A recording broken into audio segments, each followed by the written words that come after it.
Hey kids, it's Mr. Fly here, hope you're well. You join me today on the speed limited part of the M4, not the best road ever, but I'm on my way to meet somebody who I'm really looking forward to meeting. It's none other than motorcycle engineering aficionado, Allen Millyard. So if you want to join me to have a mooch about his garage and a chat about some of his projects and maybe a look at some of his bikes, stick around and stay tuned.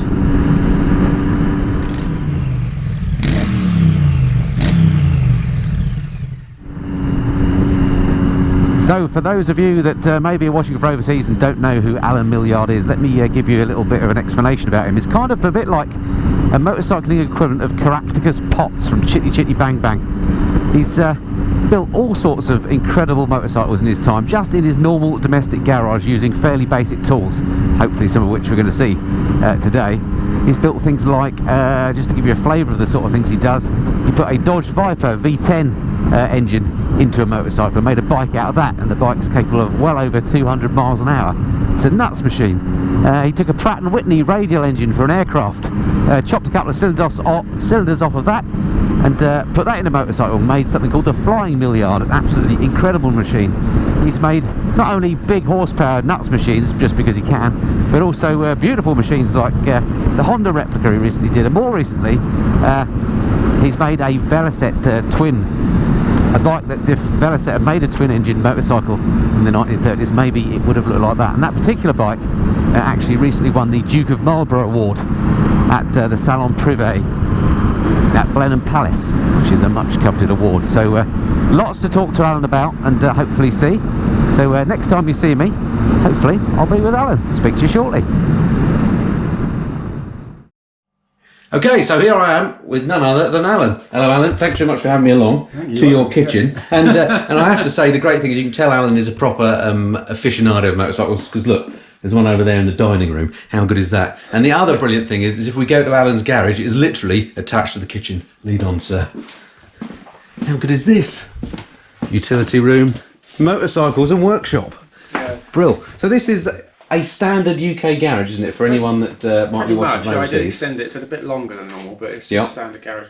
You don't need masses of space, you just need to be organised. I like that. I like that approach. And the biggest mistake a lot of people make is they have to have every single tool that they don't need.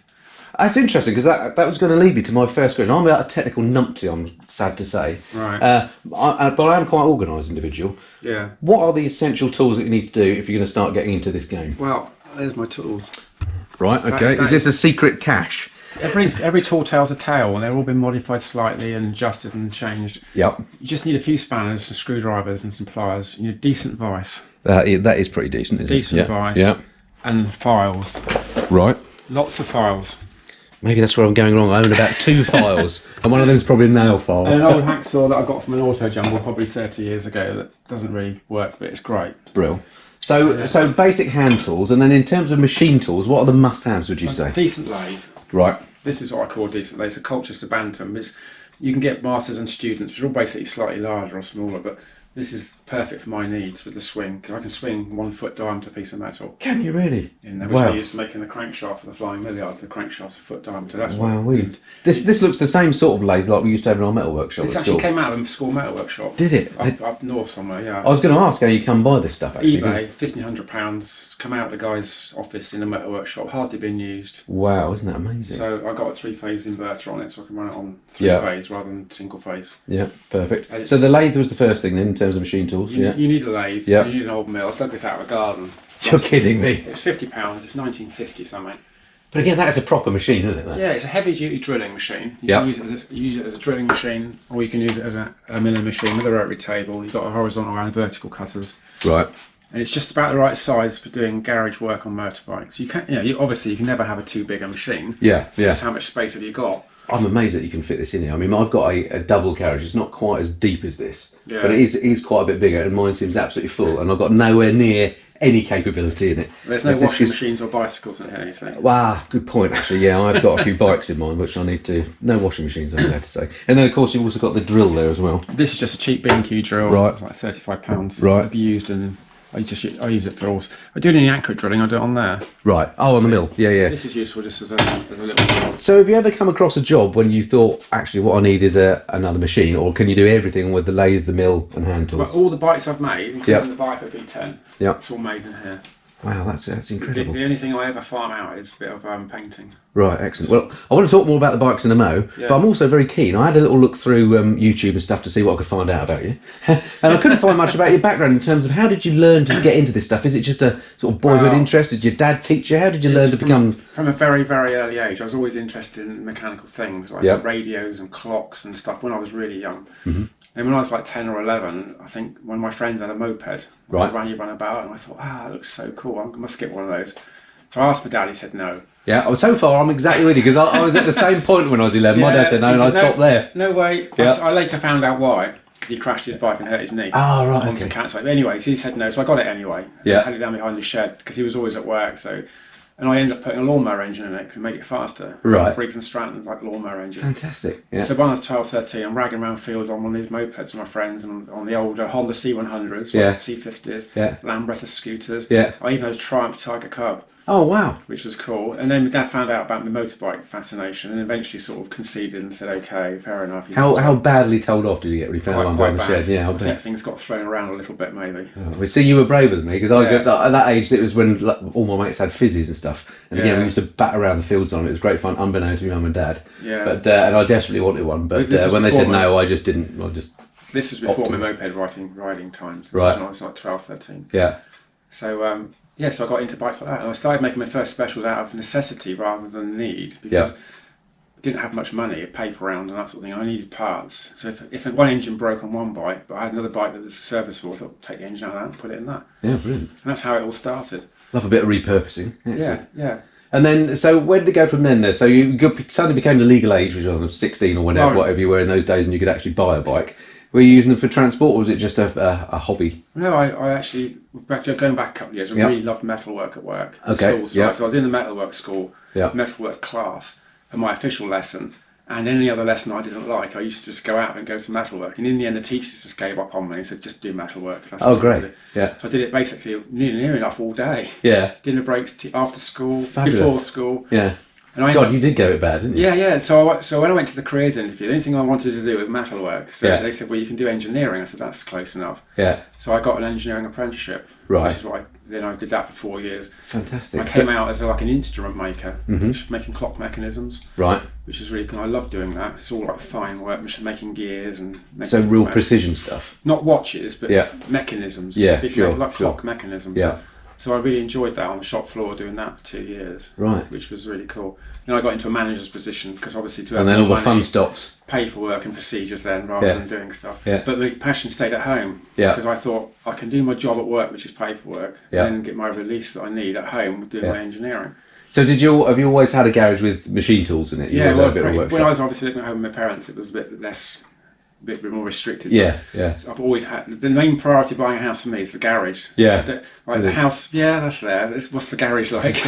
I'm loving this. This is the person I'd want to be if I was brave enough and there weren't women in the world. So got the fun police. Fantastic. So I made quite a few. When I was 15, actually, just before I was 16, I put an 850 car engine, mini engine, into a BSA Bantam. My word, right? And I used to ride it around in places where you could ride it, and the odd place where you couldn't ride it, and got into trouble with the police and. That is a surprise. Ended up in court with endorsements on my licence before I got it. Right. But I learned a lot of lessons. Is that part you have endorsements on your licence before you actually had your driving licence? They carry over, do they? When I got it at 16, 2 endorsements. Blimey. No insurance, whatever, all the normal things. Yeah. But the thing, it worked, but I got no photographs of it. There was some at school, but I've actually contacted my old school to see if they were still there, but they didn't know what planet I was talking from. What a shame, what a shame. So did you ever drop it? It's quite hard to pick up a mini engine, it was quite heavy, it was quite dangerous really, so my dad actually suggested I took it apart because it's probably going to hurt somebody, which I did. Yeah. So that gave you the inspiration for putting big engines in bikes? That was in the back of my mind when I was making the Viper engine. Right, I'm going to have to go and have a look. Can we go and have a look at the Viper? This is amazing. Yeah. So this is one of your more famous machines, isn't it? I mean, this is 10 years old now. I finished making this in 2009. This is absolutely nuts, isn't it? It's in a brilliant way. Engineered from the ground up around an 8 litre V10 500 bhp Dodge Viper supercar engine. How did you source the engine? Just by luck on eBay. What happened? We just watched the Goodwood Festival Speed 2000. Whenever it was 2004 or 5. My son Stephen came running out. He's only 8. He goes, Dad, there's a Dodge Viper bike. You need to come and see this. So I ran in to look at it, and it's the Tomahawk. Right. And then somehow he got into a bit of a wobble at 40 and crashed, and there was a big hoo-ha over it. Yeah. And he just laughed and said, "You need to make one that got the track faster." Fantastic. So we went on eBay. That is in its infancy then, with the dial-up. Yeah, I was going to say, did we have that 10 years ago? Yeah. And you have to spend 5 minutes waiting to put your bid in, and it takes 5 minutes to accept it. Yeah. Anyway, there was an engine on there, and I managed to win the engine. So I bought the engine. Wow. And it sat in this garage on blocks for 3 years. So how much does the engine weigh, do you know? £750. Yeah. See, I mean, blows my mind as to how you can actually... okay, so you've got the engine on the floor in here now. On natural stands. So how do you literally build the bike around it? So what's the first thing you do after you've got the engine? What do you do next? First thing I needed to do is connect the engine to a back wheel. Right. Because obviously on a car it runs like this. Yeah. So I've got a Dodge Viper Bellhausen and clutch, and I've got an industrial bevel box off a big machine. Right. And adapted it to convert the 90 degree to a sprocket here down to the rear wheel. And it has one gear. So everything about this is just massive, isn't it? This exhaust is nuts, isn't it? Straight through. This is the clutch op. See if they look at the handlebar, they see this mover's lead on that. Oh yeah. So what's that then? So you've got an optional foot operated clutch. Hand, so you work them together in unison. Is it because it's so flipping hard to... £1,150 spring on the clutch. Holy cow! Right. So I've got vacuum assistance, right, 2 hydraulic cervix to operate the clutch. So again, this is blowing my mind. So I mean, there's an awful lot to think about here when you're building this thing. When you think, hang on, it's going to be quite a tough clutch and it's going to have vacuum. So do you do some drawings and plans, or is it? I can see everything finished and working. Yeah. I just see it finished. I could see me driving this down the street before I started making it. Really? And has it turned out exactly as it was in your mind's eye? And I just unwind it a little bit, so I can see how I've made it, and I think of everything at the same time. Because by doing that, it'll work. I wonder if medical science must be interested in you, because that sounds like some sort of very clever... I don't know what it is, but it's bloody great. So chain driven. Yeah, it's a huge chain. It's an EK drag race chain, rated at 1,000 horsepower. Holy cow! Right. So I'm okay. Cause I'm only 500, so that's got a safety factor of 2 on that. And what's the and again, the overall weight of this beast must be massive. 630 kilos wet with 10 gallons of petrol. And how many gallons per mile do you get out of it? It's remarkably good. I can get to Liverpool docks in a tank. Really? That is remarkable. That is amazing. That's better than a lot of current actual bikes that have 200 mile range. That's nuts. So I've got a 10 gallon tank, 20 to the gallon, you see, so I'll do 200 miles. Wow, that's incredible actually. I guess this engine's designed for a car, a lot of weight, and it's actually not carrying much weight, is it? So it's under no stress, presumably, at all. It's out of a 2-ton car. Yeah. This is just half a ton. Yeah, yeah. So the one gear... what's the reason for that? Presumably, you just don't need to be because of the torque. Go on, tell me. If I had a gearbox on it, it'd be a foot longer. Right. That's not good when it's already 10 feet long. No, yeah, it's unusually long. And then also the amount of torque it makes, 500 pound-foot of torque. Yeah. I mean, a Suzuki Hayabusa's got 80. This, or maybe 100. This is 500 pounds-foot of torque. The gears need to be so big. Yeah. It's just not practical on a bike. It doesn't need a gearbox because it's got the power. Yeah, yeah. So this is so just clonk it into first gear and that's it. 0 to 225 it's geared for. Crikey. Oh man, the acceleration must be something else then. Up to about 60 it's quick. Over 60 you can't hold on. Wow. And I haven't had a bike keep up with me yet. Yeah, goodness on me. The street. Do you know what's the fastest you've had this at? My personal best is 200.8. Right. And a chap called Bruce Dunn on the Motorcycle News Testers did it at 207. Wow. And we were only using half throttle. That's nuts. Is that a Bruntingall or something? Bruntingall, half throttle. I've been to Alvington a few times. This tank's beautiful as well. I mean, the finish on there looks really lovely. Well, my mate Neil does the paint, and he's an award-winning Concours d'Elegance. Right. Pebble Beach, really vintage car painter, yeah. Doesn't that look good? And you made the tank yourself, presumably. Is that like hand beaten, or how did you do that? Made out of all bits of metal. This section here is off a Kawasaki tank. Right. That's a Triumph Rocket petrol cap. Okay, yeah. Actually, it looks very similar to the one off my street triple. Yeah, and this is all bits of metal all welded together, and it's completely flat on the bottom. There's no arch because there's no frame over the engine. Right. Okay, so the engine is a stress member. Oh, you'd be well ahead of the curve on that one, wouldn't you? They're all copying you now. And all the forks are handmade. Those are absolutely monster, aren't they? It's got Porsche racing discs, 350mm discs, ventilated. Look at those beauties. Titanium piston, 6-pot calipers. That is just... Is it actually? I was going to say it looks over-engineered. Is it over-engineered? Right. Because of 2 things. I've got to keep my safety in. Yeah. And safety of others. Yeah. I don't want to hit a pothole and the front forks fall off. No, indeed. Or brake at 120 and the front's, you know. I mean, the obvious question or worry for me with this is due to its weight and size. What the hell happens if you just get it over that point of balance? You don't do that. So you're just very careful. When you're on the bike stationary, you no more than like 2 degrees either way. Yeah. I've got 2 side stands. I've got one on this side and one on the other side. Yeah. So when I pull up, I always put both side stands down. Just in case. Yeah. So you've never had any nasties. I've had some You're near just misses. very careful with it. I was in Guernsey and I was pulled up at a bike meet next to Zeph Eisenberg on his rocket bike, Right. jet bike.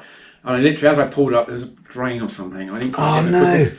But luckily 6 people came. They legged over. They pushed Oh god, that's great, isn't it? Yeah, Well done, the otherwise it biking would've community. It would have been over, Isn't you know. that It great? happens. It's going to happen. Yeah, well, it'd be a shame, won't it? But My biggest worry and stress is riding on gravel. yeah. Oh, that'll be the phone going out there. Never mind, we'll ignore that. I bet. Yeah. So It's not my phone. other than it's mine, unfortunately. Avoid gravel then. So then I go on gravel. And the other thing that's lovely about this is not only is it from just a straightforward, I mean, as a numpty, but somebody that appreciates engineering, not only have you got the thing to physically work, but it looks lovely as well, doesn't it? I mean, it fits in there. The way the V engine looks in there just looks right, doesn't it? I looked at a lot of bikes. Yeah. There's a lot of car engine bikes around, and to respect to all the people that made them, they've actually done good jobs. Yeah. It's really hard to put a car engine into a bike. Yeah. But getting them to look reasonably like a motorbike as well is also even harder. Yeah. Because of the bulk and all the way they're designed. But the Viper engine is particularly nice looking on the outside. It is nice, with isn't the it? exhaust Yeah. And it's even on both sides. Right. So that looks quite good. So you got exactly the same exhaust set up on the other side of you? Yes. Yeah, The other nice. biggest mistake they use is using motorbike wheels.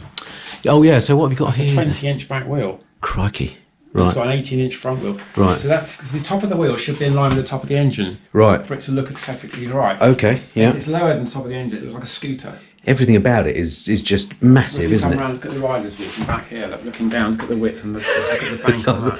I thought the Triumph Rocket was big, but this is just another league, isn't it?